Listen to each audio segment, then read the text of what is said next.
All right, so just as I thought all the big trades were over, one more big one had to happen before the end of the deadline, and that big trade is Anthony Mantha going to the Washington Capitals in exchange for Jakub Vrana, Richard Panik, a 2021 first round pick, a 2022 second round pick, going the other way to the Detroit Red Wings, who traded Anthony Mantha to Washington. And for Mantha, good player. He's big. He's a big guy. He skates well, shoots the puck okay. He's having an okay year on a bad team in Detroit. Never really had a good player to play with there. I mean, he had Dylan Larkin and guys like that. So he goes to Washington. He's going to probably put up some good numbers there.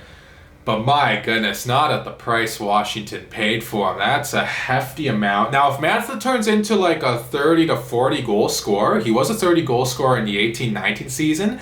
But if he turns into like a 40 goal scorer or something, say he's like riding shotgun with like Ovechkin or maybe with Backstrom. Backstrom's the big playmaker there. I mean, then this looks like a really great trade for Washington. But let's say he doesn't really work out and Vrana really works out in Detroit. Panik, I don't really know what he's going to do in Detroit. He could even be picked up by Seattle this summer. But Vrana, what a trade to get him and a first round pick.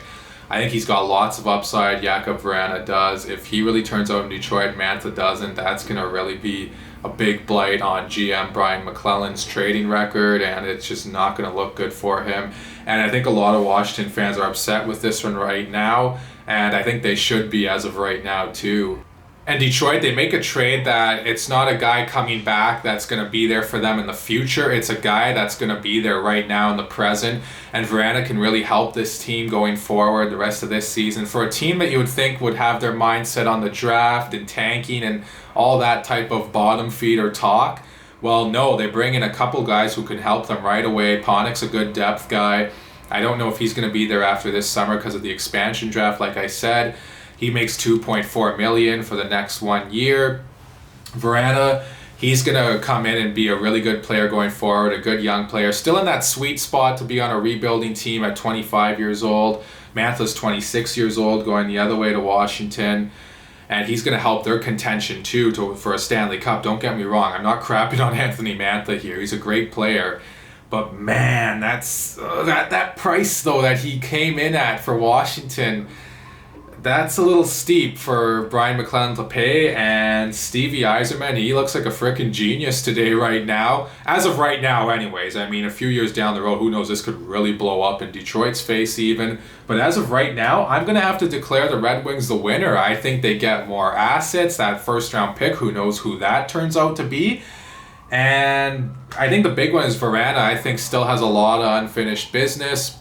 Does Mantha have more potential upside than Vrana? I think maybe yeah, especially playing on Washington.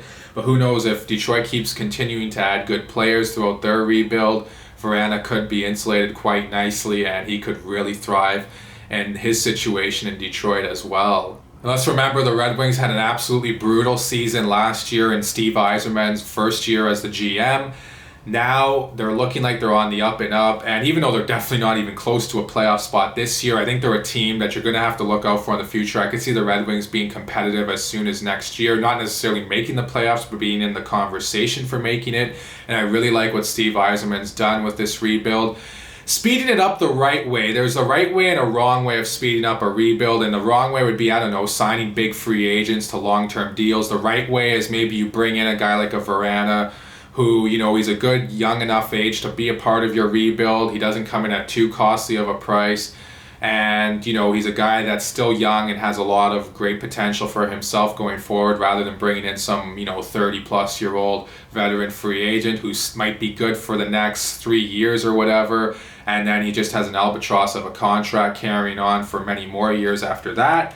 So Steve Yzerman and the Detroit Red Wings are doing it the right way, and I really like what they've done here. Those are my thoughts on this trade. Please let me know what all of you think in the comments down below, especially if you're a Red Wings fan or a Capitals fan. If you're a Capitals fan, do you feel your team got ripped off? If you're a Red Wings fan, do you feel you guys and Steve Yzerman are going to be saying, like in that old IKEA commercial, I don't know if you guys know what I'm talking about, in the IKEA commercial where the lady can't believe how low of a price she's paying for something, and she runs out to her husband. She's like, start the car. Well, I think Steve Eiserman's going to be running out and saying, start the car for now anyways. This, I'm not giving, oh, Detroit, this is never going to come back to bite them in the butt sometime down the road. It might.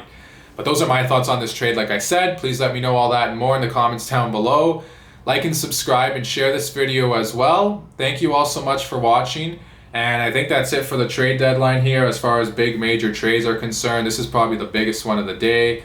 Maybe the Taylor Hall one too, but I don't know. This might be bigger than the Taylor Hall one. So that's it for this one, like I said. And I'll see you all soon.